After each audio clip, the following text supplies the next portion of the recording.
Salah satu imbauan Presiden Joko Widodo untuk mencegah penyebaran COVID-19 adalah dengan menerapkan social distancing atau menghindari kerumunan. Namun, tampaknya imbauan orang nomor satu di Indonesia itu masih sulit dilakukan oleh sebagian masyarakat. Petugas di sejumlah daerah terpaksa membubarkan acara resepsi pernikahan atau kerumunan warga di tempat-tempat hiburan.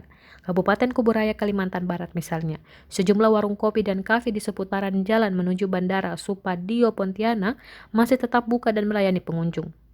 Bahkan saat dibubarkan pun mereka hanya pindah ke tempat lain, bukan pulang ke rumah, kata Kapolres Kuburaya AKBP Yani Permana kepada Kompas.com. Hal tersebut tentu saja membuat dongkol karena seluruh aparatur negara bekerja siang malam agar dapat mencegah penyebaran virus corona. Dalam sebuah video yang beredar, tampak Yani berucap akan sujud jika warga masih tetap tidak membubarkan diri dan pulang ke rumah masing-masing.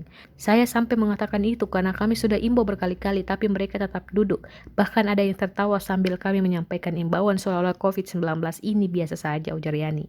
Menurut dia, hampir seluruh warga yang menongkrong tersebut adalah pelajar. Padahal mereka harusnya tetap tinggal di rumah dan mengisolasi diri. Namun faktanya mereka malah ada di lokasi tersebut, ucap Yani. Virus corona atau COVID-19 telah menjadi pandemi di seluruh dunia tanpa terkecuali di Indonesia.